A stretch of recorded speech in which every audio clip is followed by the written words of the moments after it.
Hello, you guys, and welcome to our second episode of the podcast, Our Two Cents. We are so excited that you're back and excited to be sharing about the second half, part two of our travels that we've been on. So in our first full episode of the podcast, we touched on our Costa Rica adventure and what that was like. And I think we just kind of finished up at the end of leaving Costa Rica and making our way to the United States. And this podcast comes at a good time. We just spent the evening at Khao San Road, which is a really big tourist attraction here in Thailand. And we brought the kids and obviously ate street food, had mango smoothies, and we ate crocodiles, which was an experience. We pretty much did it because our son said that he wanted to try it, and he is very adventurous and likes to try new things. He had squid one night a few weeks ago, and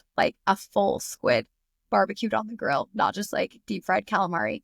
And then today had crocodile. So that was part of our adventures for today. So we are going to... What's that? We did better today with the crocodile than he did with the squid. Way better today. The squid, he basically it touched his tongue and he was like, oh, I don't want to. He says it tastes like salt water, which I'm like, yeah, it's that's right. It kind of makes sense. But we're gonna bring you guys through just the last month. We've been in Thailand now for 2.5, almost 3 weeks. Has it been almost 3 weeks? Yeah, it's 3 weeks, and we're just gonna bring you guys through the last month, pick up kind of where we left off of us leaving Costa Rica and getting to Dallas, Texas. And why don't you just describe that feeling, and then I'll fill the people into of what it's like to, after being in Costa Rica for 3 months, getting on a plane and landing in the USA. Just describe what that felt like for you. I was a little bit mixed because I really enjoyed our time in Costa Rica, but I knew the traveling wasn't done yet. So kind of going to visit my brother's family. His family lives just outside of Dallas, which is the reason we went to Dallas. So I was a little bit I wanted to keep traveling because we were having a good time, and going to the United States, I don't totally view that as travel. I mean, it's very similar to our life at home. But the flip side of that was that it was very similar to our life at home, which we hadn't been around for 90 plus days at that point. So that was really nice just to have some of the normal things that we would have back at home. Yeah. We went to visit Jesse's family in May or June last year in Phoenix. We spent some time with them in Phoenix, 10 days or so. And it was really nice this time when we were in Dallas because the kids were old enough, especially Baker. He was able to play with their two oldest kids, Cash and Cruz, really well. When we were in Phoenix last time, it kind of overwhelmed him and he wasn't able to hang with those kids. They're 2 years and a year older than him, I think. So this time around, Baker was much more able to hang with them for the whole day without needing an hour or two break where he sleeps, which was great because they just kind of hung out, and it was the first time that they had really bonded together, which was really cool to see. Yeah. So I really enjoyed that. There's Jesse's family is 5 kids, so there's 3 younger ones, and Luca and the younger 2 out of their family kind of they did not get along very well. There's still some time. They got along better this time around, but they're a bit young still to sort of connect on a deeper level. But it was really nice. That was my favorite part of being there. Is just the kids were kind of able. It felt like the kids were able to sort of play together, and it opened up some time for you and I to spend with Jen and Jesse, which is up to this point has been unheard of because there's just a crowd of kids running around with need 24/7 when we're around each other. Yeah, so true. So I really enjoyed that. But like I said, I also just really liked we were only there for 2 weeks. So I really liked just the simple things that we have back home, like eating the food we would normally eat, or they had a hot tub that we would warm up and go outside and sit in the hot tub with a bunch of kids, or they have some yard space, so we would play sports games in the yard, or we had a normal bed to sleep on in a room with a warm shower. So those kinds of things were really nice about, and you at least for me, I know you're the same, but you realize how luxurious those little things are Yeah. when you kind of have them not taken away, but you choose to have them removed out of your life for a little while. Yeah. What did you sort of think of Dallas, I would totally Costa agree. Rica? I would say, I mean, for me, the one thing I looked forward to more than anything was a hot shower. We spent 3 months in Costa Rica without having a hot shower. I actually thought it was crazy because the last place we stayed in Jaco was an apartment building, and I thought for sure that would be the place. And like, it's an apartment building. It's gonna have water heaters and whatever for the whole building. No, no, that's not a thing. Cold shower. It was, and it's like, I don't know, it's a small little luxury, like you said, that you realize you very much value when it's taken away from you or just not an option. So I was so excited for that. And then just another like simple things of like being able to walk into a pantry and have it be full of foods you actually like because you know where to get them and there's a Walmart and a Costco and just I think it's just like the little simple things. So it was nice to just have some of those for 2 weeks or whatever, some of those things you're like, okay, I feel more at home. And even just like landing in the USA, like getting off the plane, you're like, okay, I feel just more at ease, so to speak. Like it just feels more comforting because it's a place you're familiar, you know? We had an interesting experience when I think it kind of epitomizes Oh, yeah. North American thinking. I'll lock Canada into this too, because I think, Yeah, for it's sure. sort of similar, I guess. But we spent 90 plus days in Costa Rica, and everyone there, was super friendly to kids, and you could tell that they really valued like just exploration of kids, them doing things and getting in other people's way, and it was funny, and they would laugh and they would try to help, and they We were even just, went to a just kids restaurant. being kids. They were To cut you huge off for a fans sec. of it. Because like we went to a restaurant one time and the kids are kind of running around and the server brought out a bin of toys for the kids to play with inside the restaurant so we On could the like floor. finish our meal and the kids sat and played on the floor with toys, like just stuff like that, that it was like, this doesn't happen at home. You can tell that the kids were valued, that kids come along with their parents everywhere they go, they continue to live the regular life. Yeah. So then, okay, you go, we landed in the States and what? Yeah. So we had just been, I don't know, I think I was pretty blown away by that in Costa Rica, just how friendly and how open and how engaging people were with kids. They don't know these kids. They're just kids, right? Getting in the way of your everyday life. They're And letting them live. It's great. yeah, they just let them play and explore and figure things out. And it's almost like kids have right away, you know, the kids have right away. Everybody kind of moves and works around kids. So we land in Dallas at Fort Worth Airport. The kids are excited because they have been counting down the days to go see their cousins, and they're all riled up. And we land. It's a huge airport, Fort Worth. So we end up cruising through, getting through customs. There's lines and things like this, and then we get to the baggage area, and almost always our kids play with, the bank There's carousel, random things. They just find random things to play with.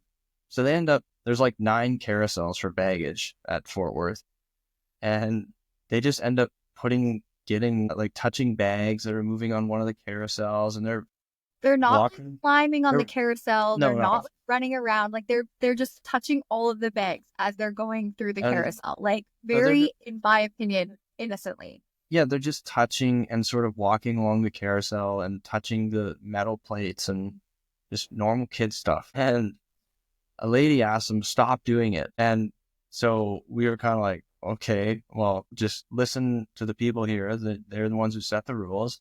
And so we kind of go over to our carousel now where our bags are coming off, and they're touching again. They're touching bags, like just very innocently touching bags. And this lady comes over and starts getting angry at us. Very She's angry. like to the point of like almost yelling at us as parents Yeah. about these kids Basically touching telling us bags, to like get our and kids together, like figure and it out.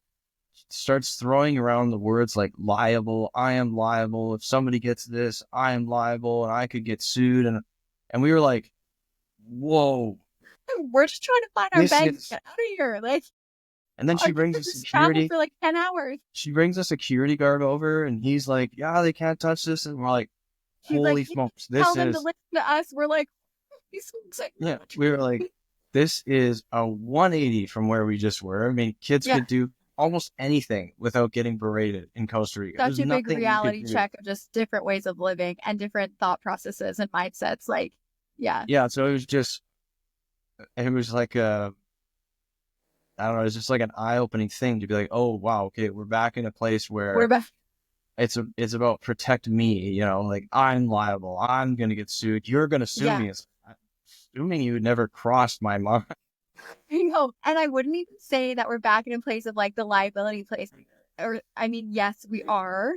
But it also very much reminded me that, like, oh, we're back in a place where the value of just kids being kids is not a thing. It is more like, and this is something we'll touch on with being in Thailand as well. They value children. And I feel like just in my experience, now that I've experienced multiple different cultures, in my experience, the North American culture does not value it nearly as much as they should.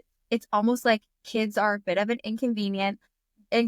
As long as they are sitting still and being quiet, they're accepted. But if they are trying to do anything remotely to like their natural inherent needs of being a child, now they're just disruptive and a menace to society. And you don't get that in Costa Rica. You don't get that really in Thailand either. Thailand's a little different just because it's way busier. So like safety wise, you have to keep an eye on your kids and they can't be crazy. But like the way they treat children, I feel like is so valued in these countries, and it's not quite the same. I think one of the reasons for that is the pace of life, and I'm speaking specifically about adults here. The pace of life in North America is extremely high. Yeah. You have people trying to get Urgent. somewhere at all time as fast as they can. And if you're Their slowing me time is down, valuable. Their time is valuable. They don't want to waste it. And kids often take time. They often get in the way. They often disrupt whatever you're doing. And I think that's a huge reason why it is the way it is in North America. Because the pace of life in Costa Rica, it's like non-existent. There is no pace to life. It's just like there's nothing a kid can do that's going to get in the way of your pace of life because you don't have somewhere to be. You can take all day if you want.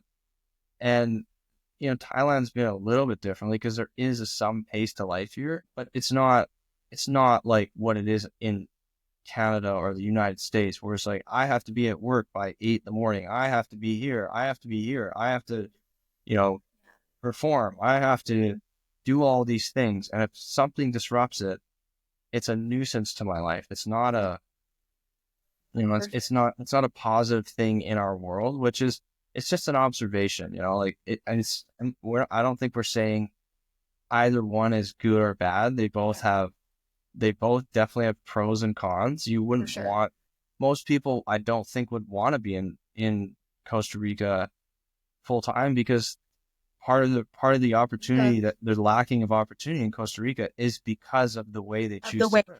Totally. They don't and I would have just say people pushing boundaries on working extremely hard. And, they do have people who work hard. They don't have a pace of life, about creating value for their community and economy and earning money. Like it's not the number one thing for them.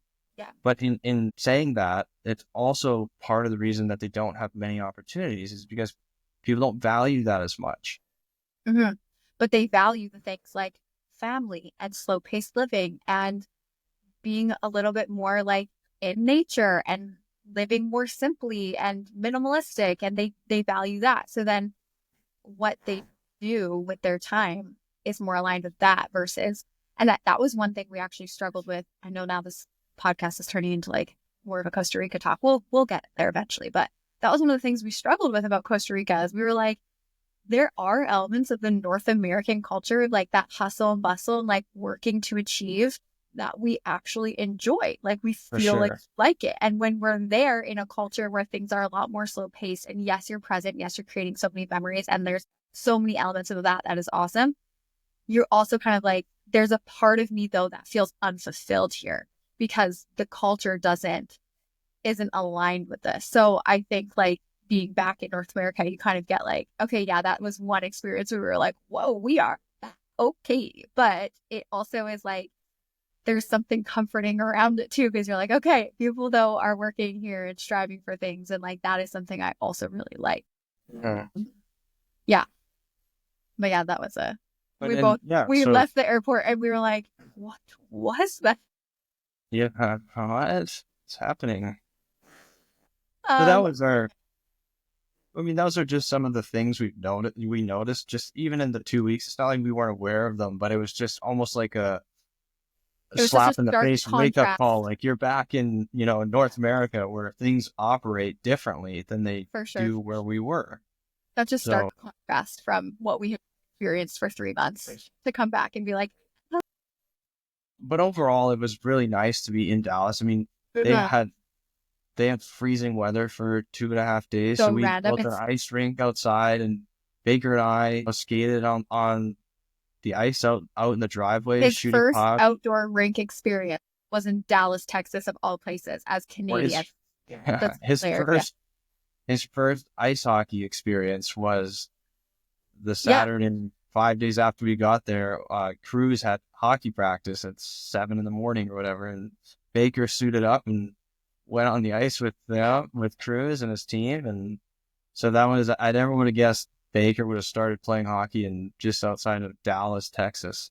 No, you need But he that. loved it. So that Yeah. was a really cool thing that came out of all that is he seems pretty inspired to want to play hockey now. I think seeing his two older cousins play hockey and be in a rink and have a team, as he really liked being a part of that for the small part he was. But I think he's going to want to do that moving forward, which is kind of cool.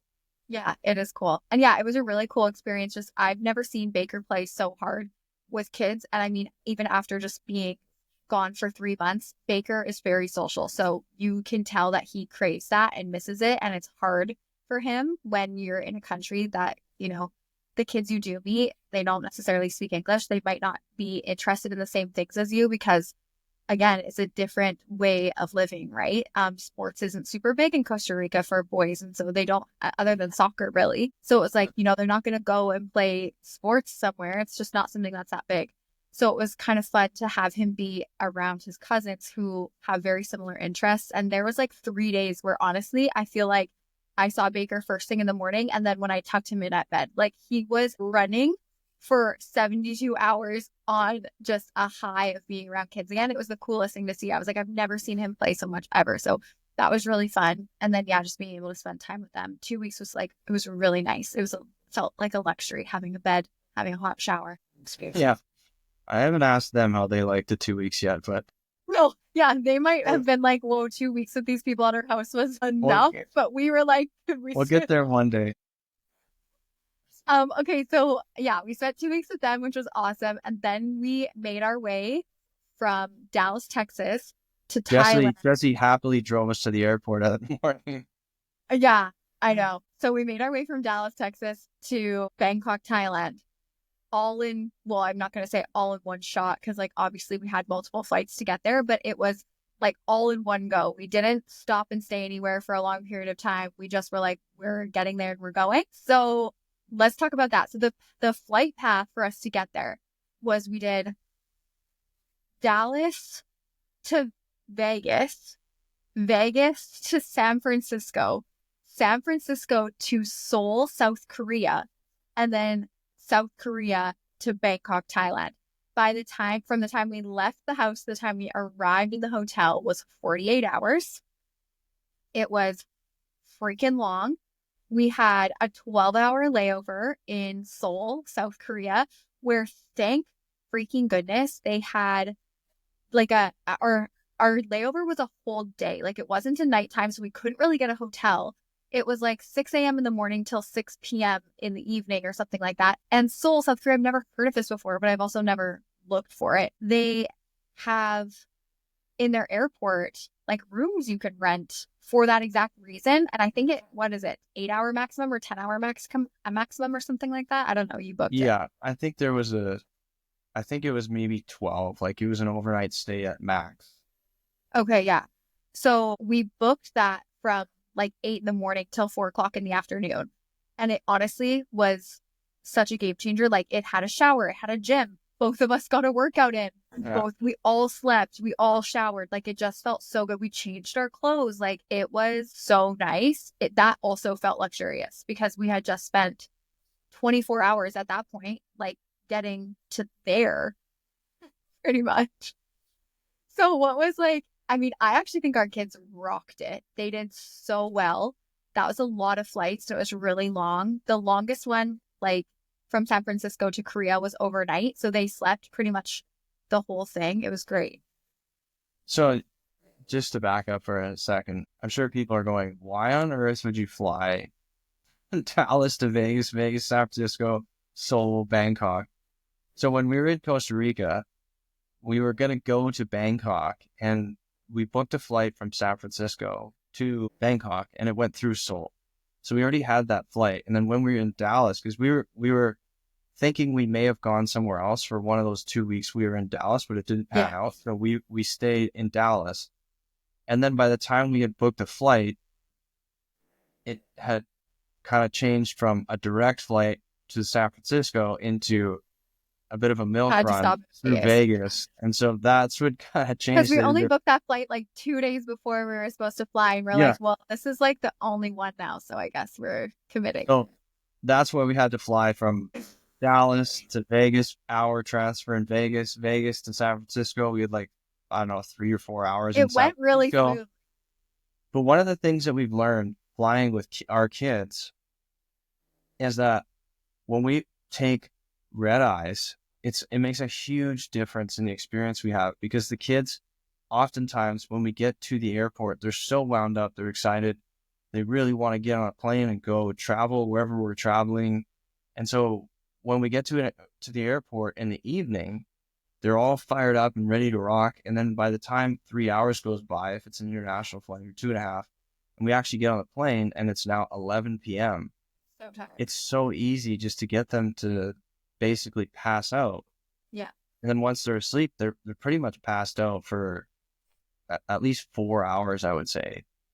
So Yeah. that like kind of doing that has been huge for us having a positive flying experience. So we did that from San Francisco to Seoul. Mm-hmm. And that was, I mean, everybody slept the majority of that flight because we were 11 p.m. out of San Francisco and we landed in Seoul like a day and a half later at 5:30 in the morning. Yeah, like So it everyone actually was kind worked of, out super well.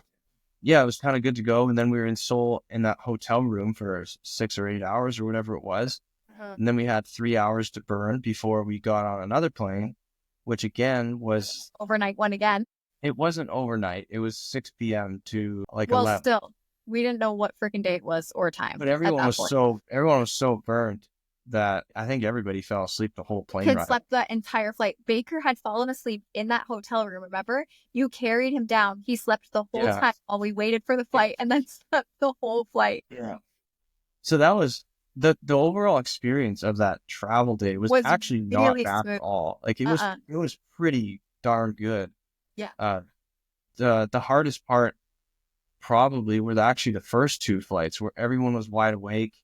They want to do stuff on the airplane. They, want to run around the Vegas airport with the casinos everywhere, like just stuff like that. So once we had gotten to Seoul, it was really quite easy because they just would fall asleep on the airplanes. Yeah. And it was also cool because we took on the second flight, which is something I've wanted to do for a long time. Well, because my dad's really into them, is go on an A380, which is a double-decker plane. So we had known for a while that we were going to be flying on a A380, which is the largest commercial aircraft you can get on.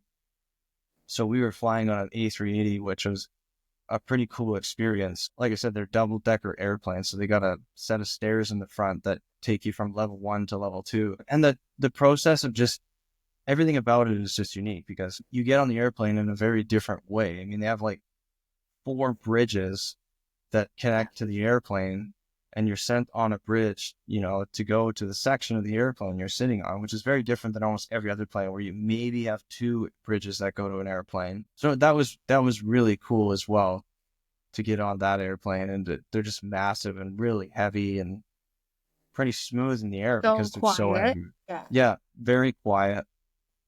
No, it was That was great. a pretty cool thing to be able to do is fly on one of those things.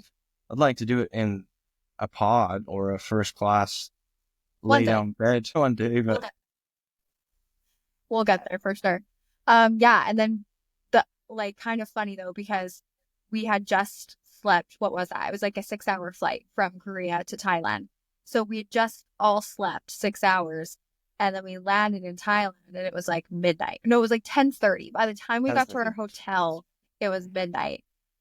And everybody's just ready to go for the day. Like we just pretty much had a full night's sleep. Baker had slept like 10 hours and everybody was ready to go. 11 p.m. in Bangkok is like 8 in the morning on the west coast of Canada. So it's daytime. It's like we're ready to go. Everybody just slept all night and the kids are ready to rock and roll. Yeah. So we get there, and the hotel that we stayed at, we were asking the lady, like, oh, is there anywhere to get food? They have an app here similar to like Uber or Uber Eats called Grab. And so we were thinking, oh, maybe we'll just order some food. But we were like, I don't know. Like, I don't know what's going to be good around here. And a lady had told us that there was a restaurant down the street. It was open 24 hours. And so we were like, I don't know. Like, I don't know if I feel like going out right now. I have no idea where I am. We put our stuff in our room, and the kids are wild. They're like wrestling on the bed. We're like, this is not going to happen. They are not sleeping at all right now. So let's just go out and get some food. So I was like, seriously? Aaron's like, should we just go? I'm like, whatever. So we ended up just walking. We didn't get back to our room till like 2:30 in the morning. Yeah. And we walked for 15 minutes or whatever, found this restaurant. It was so funny. We were the only people in there, and we were so excited to like actually eat like real food and not airplane food and Thai food, like it's like, oh, we're finally here. Like, let's celebrate. Let's have Thai food, whatever. And so we ordered like 2 massive beers. We thought they were the small bottles, and they weren't. They came out with like these almost 1-liter bottles. We were like, oh, we're really committing to this. Yeah. And this restaurant had a DJ in it that there was no one in there. And so it started playing like Disney songs, like for the kids, like Moana. And it was just so funny. It's like 1 a.m. We've dragged our kids to this restaurant. These people are probably like, who are these people? What are they doing here? But it was so funny. And that was a really cool experience. They also, just something we've noticed, we're some of the very few white people around. And it's almost like, whoa, like we're celebrities. White person. You're like, whoa, white person. So they like touch the kids and they play with. It's the almost kids, like this, you get the sense they just don't ever see white people. So that when they see a white person, they're like, whoa, this can't be real. So the people in the restaurant were like, there's like, I don't know, 6 waitresses. It seemed like for this sitting around, waiting for us to ask for anything, watching the kids. Luca was dancing to, I forget which song it was. There was that cat, like a restaurant cat. He was dancing to a song, one of the songs on Colt's thing he had. The Toy Story one, I think. Woody, you've got a friend. Was it? Yeah.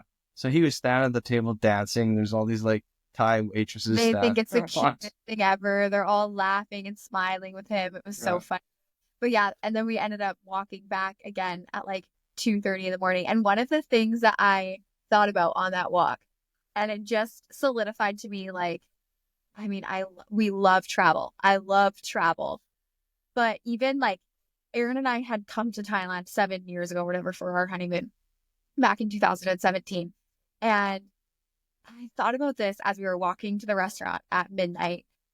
Just your ability to feel so much calmer when you've traveled so much. Like 7 years ago, there's no way if I had 2 kids, I would be walking in this place I have no idea about, bringing them to a restaurant that's open 24 hours a day in the middle of the night. I just would not have felt safe or comfortable. And I think like you just adapt to that feeling so much that you don't feel uneasy anymore. I don't know. I remember thinking back like 7 years ago, I would have never done this. I would have ordered in, it would have been comfy, cozy, and then we go to bed or try and figure it out. And this was just so much more fun. Like you got such a good story out of it, but I genuinely felt safe. Like I didn't feel scared. I didn't feel uneasy in any way.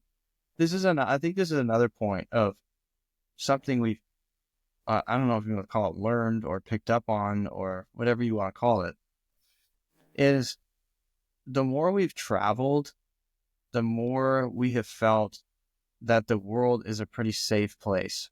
And I think, and this was something that when we were saying, oh, we're going to go to Costa Rica for 3 months when we were back home, and we would tell people, were and like, the first thing out of their mouth would be like, oh, is that safe? Are you guys, are you going to be safe? Are you in a safe area? And you're kind of like, what are you talking about? Like, yeah, I remember thinking that numerous times in my head. I'm like, what? Like, what do you yeah, mean? And the more, I think this is, again, I think this is related just to information. Like part of the reason people think this way is like, oh, Canada's a safe place. I think it's because you understand Canada. yeah, Like if you're Canadian or even American, like when you're in those countries, you understand the people there. You understand the culture there. You understand how people operate. You understand there's places you shouldn't go and places you should go, which by the way is the same across the entire planet. There are places in every city you should absolutely go, and there's places in every city you should not go. Just go to Vancouver and you will find and you both go of to those very quickly. I think this like fear of, oh, you're going to another country, is that safe?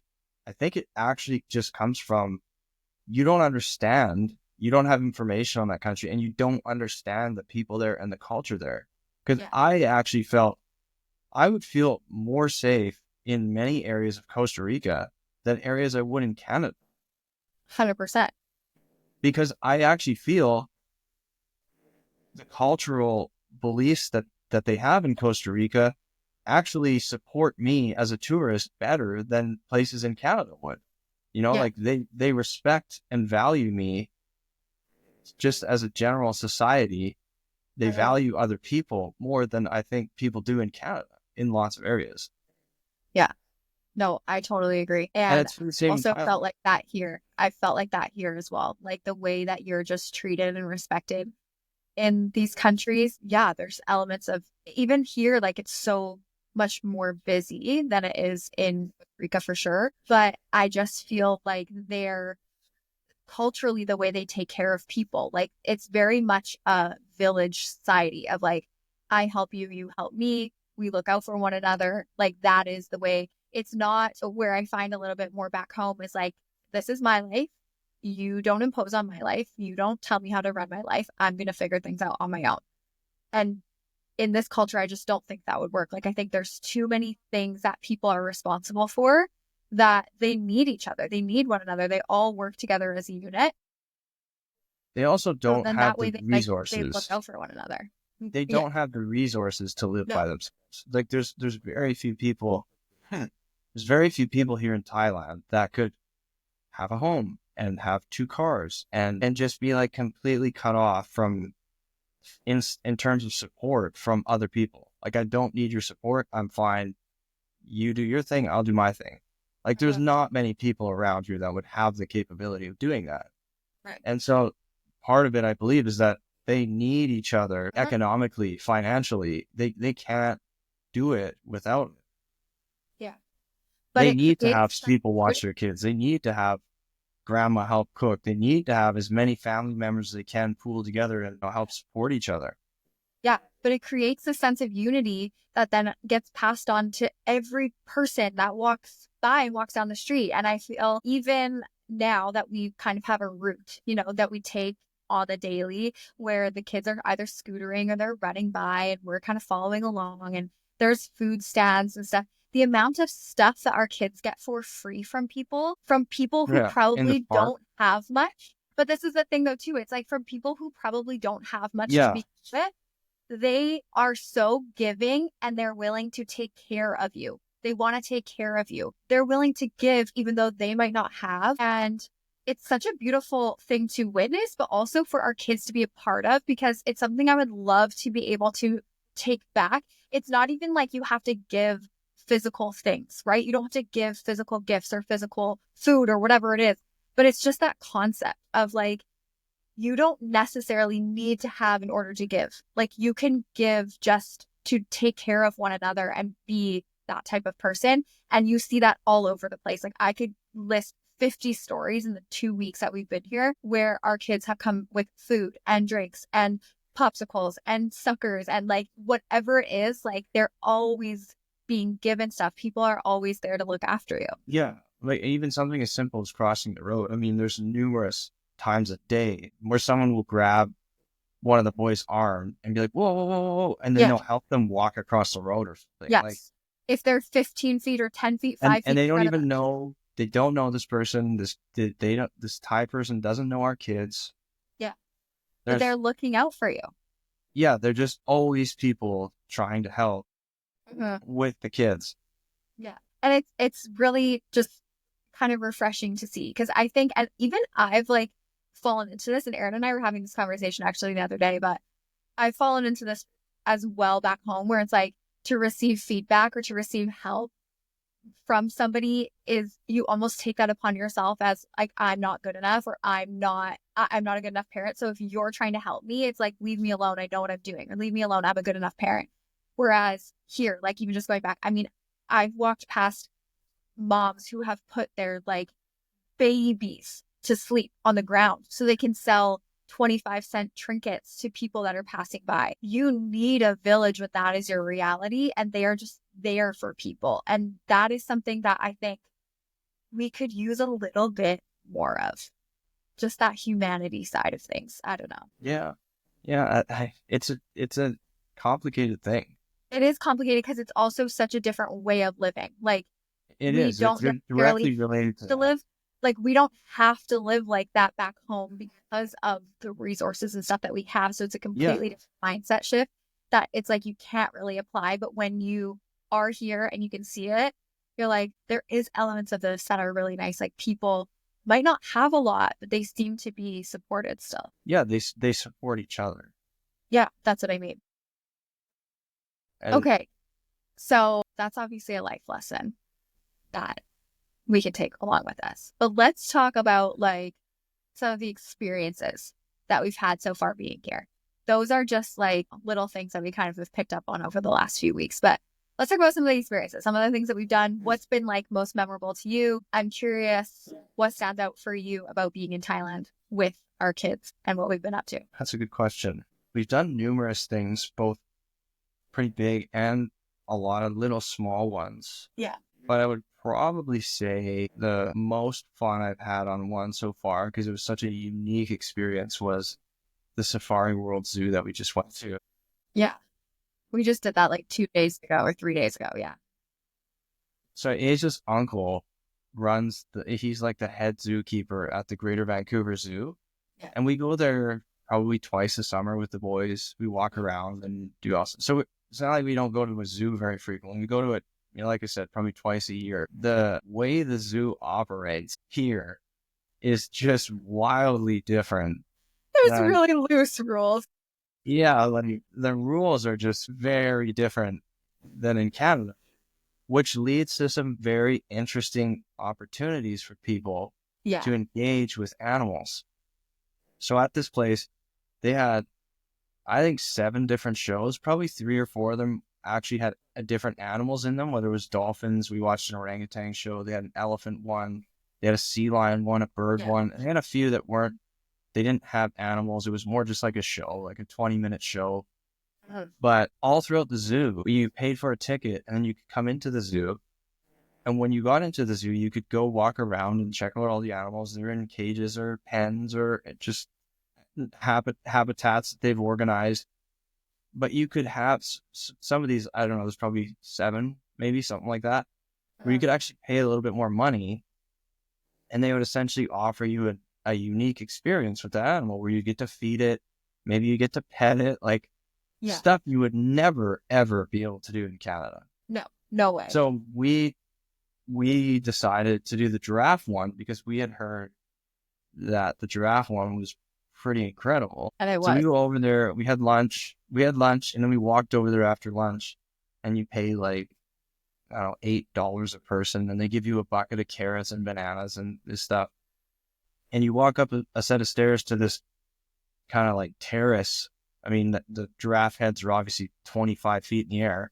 So you're like 20 feet in the air, and these things are leaning over the sideboard, sticking their heads into where you are, the Yeah. covered area. And you just You're feeding put a them. piece of carrot on a stick. And there was probably 15 plus giraffes Yeah, I would say along probably. the terrace Yeah. eating from people who had food. And there was probably 50 giraffes out in the field there, like that weren't, so to say, hungry at the time. So Yeah. it was just wild. I mean, you could pet a 25-foot tall giraffe. Like there was Baker and Luca were petting giraffes on the Oh head. my They were God. feeding them with bananas and carrots, and it was It just was really, really insane. Like cool. it was a really, really unique experience that we had. That was, yeah, You it was just just wouldn't wild. get it. You wouldn't get it anywhere else. I feel like you get it in a place like this because rules are so loose here. And so it's really cool because it allows you to experience different things. And they had numerous, like we only chose to do the giraffe one because we'd heard and like seen through YouTube videos and stuff that we watched that it was really cool. But we walked past people feeding pelicans, like massive, I think they're called the Yeah, great white pelican or something, huge birds, like bigger than our children, significantly bigger than our children. They were like feeding fish to the pelicans. You could feed a baby camel a bottle. You could feed the big camels regular food or yeah. whatever they eat. Like, Kangaroos. You could yeah, go in their pen and the walk around kangaroos, and they had feed like kangaroos. kangaroo, camp kangaroo or something. They had so many, they had a tiger feeding one. So you could Yeah, actually go into, because the way the zoo is set up is there's like a marine world on the inside and then a safari park or whatever on the outside that you would actually drive through. And it's kind of set up, simulated to be like a safari excursion. Like they have different animals that are kind of all together. So like giraffes and zebras and a bunch of different types of birds are kind of all together. And then you go through the next section and there's rhinos, and then you have lions and tigers kind of all in the same similar section as well, and then hippos. So it's you just kind of drive through and kind of see them in their natural habitat, quote unquote. yeah. So these are like massive pens. They're not a Yeah, cage. they're huge. It's like a 1 acre field where Yeah. And like specific you animals were can roam. right beside, like the tigers and stuff are, and lions are walking right beside your vehicle. Like they're not caged in when you're there, so to speak. Like they're caged in around you, obviously, but they can walk right beside you. There's nothing in between the vehicle and the lion. But so we watched people like feed hippos. We watched people Yeah, feed tigers. Those are all things you can go. They yeah. stand in this metal cage, this black metal cage on the back of a truck, and start feeding tigers meat through the metal cage. Like they're right there. It's just experiences, like you said, like that you would just never be able to get in No, Canada. You can get at this zoo. And if you wanted to go and spend, because obviously, like all of those things are additional to your ticket. So if you wanted to go and spend a lot of money, you could have insane. You'd have to go back multiple times. You wouldn't be able to do it all in one day. There's no way. but even if you paid for all of them, I mean, maybe you spend an extra $50 a person. I don't know, something like that. Yeah, except for the tiger. The tiger one was like $50 itself. Yeah, all the ones in the marine Whatever. park were like $4 to $8 a piece. Yeah, like it's not that much extra. But even timing wise, like we Yeah, would you run couldn't do it. like we only did 2 shows with the kids, and then tried to see as many animals as we could, plus do the safari thing around. And we were there all day. And I'm sure I know we missed a ton of shows, and I'm sure we missed animals too. That we just because it's so big. But Another yeah. cool one another cool experience we've done here is they have a poison snake farm Oh yeah. in the middle of Bangkok where they have like cobras and all kinds of stuff. Anyways, the facility they use it as a tourist sort of destination, but they also use it as they extract venom from these snakes and they use them to create antibodies and ship them around the world. So every day at this place, They make anti venom. they have an extraction show where these dudes pick up a cobra. There's probably, I don't know, 4 or 5 that they picked up and had them bite onto like a funnel and drip venom into a cup. So these dudes are wearing like a splash visor helmet and no gloves or nothing. No. And they're putting Hey. these cobras on the ground in this pen, and they use a little metal rod to sort of like push it into a corner and kind of trap its head a little bit.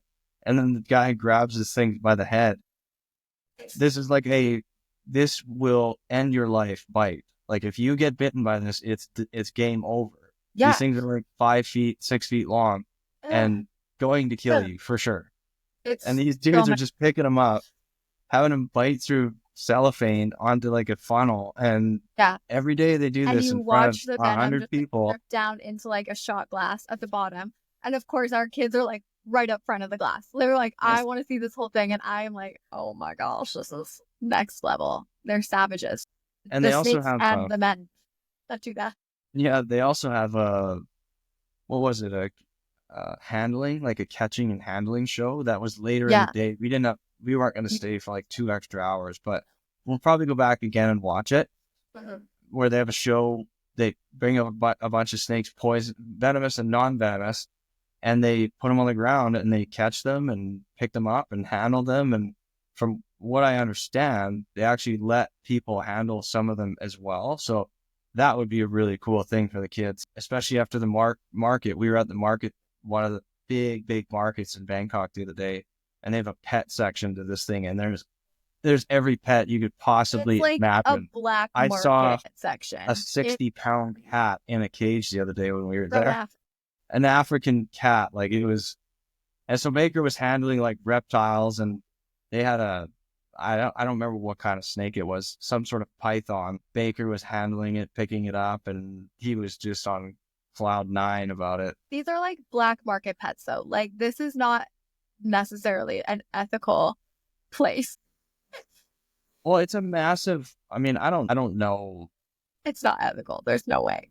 Well, it depends who you are. Like, I don't know if being in Thailand, like selling snakes at a market doesn't seem unethical. I mean, what's the difference? The giant cat? Yeah. Okay. What the heck was that? Yes. Yeah. Some things, yeah, probably not monkeys, a good idea. They have monkeys there. Like, come on. They had 2 baby, I don't even know what they were. It's not like they were like 12-pound monkeys. They were like tiny infant. I don't even know what kind of monkey they were, but they looked more like a squirrel than anything to me. I know, but still, it makes you wonder. You're like, I'm not so sure that these are like actually supposed to. Yeah, they do have some really questionable stuff, like macaws. Yeah, we were walking through a open macaw store. And it was kind of sad because like we loved the macaws in Costa Rica. And then it's like, oh, cool, people can buy these. And I can't remember how much they were, but they were like a couple $100s or something. And I remember thinking like, still really like this should be not that much. And he said he got them from Africa. Like that's it's questionable. That's what I mean. Selling it's questionable. The vast majority of it is like snakes, reptiles, frogs, small turtles, fish. Like half of the market is fish in tanks. Yeah, it's true. There is some stuff where you're like, ooh, this seems a little dicey. What did we see? Oh my gosh. I mean, we saw so much. We saw like foxes in there the other day.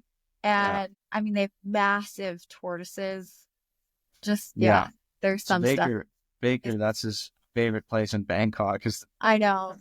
This kid loves it so much. Pet market.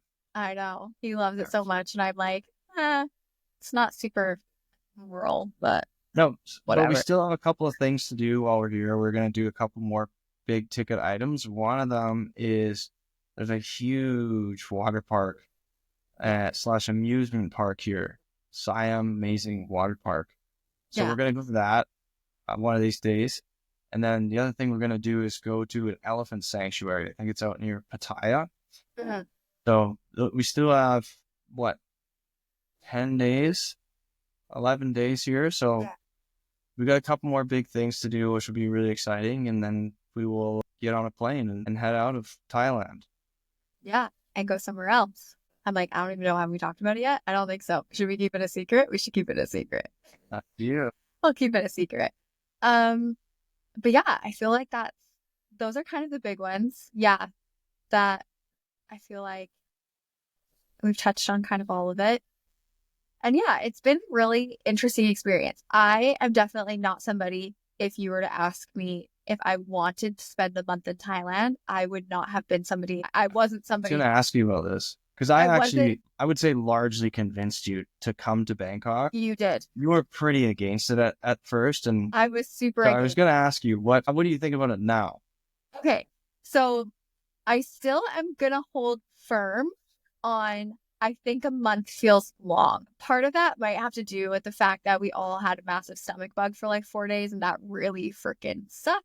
But I think it just feels busy. Like there's elements of it where I wish that I had a beach where I could just be like, okay, there's going to be some chill days. Because I feel like too with the kids, it's like every day you have to go out and do something. And the things you're doing are very active. They're not just like a passive thing where it's like, oh, the kids can go play at the beach and we can just kind of sit and chill. We have found some parks though that we can have a little bit of that, which is nice. But I will say I am so pleasantly surprised. I think like within the first week or 10 days, I had said to you, I was like, I am glad we're here because there is so much to see. There's so much to do. The culture is vastly different from anywhere I think we've like been or where we will go. So you get to see so much and there's so much to do with the kids, like all of the adventure parks that we're going to do the elephant stuff, even just taking the way you transport yourself, like taking tuk-tuks. We took a boat today to get to Khao San Road. We obviously have like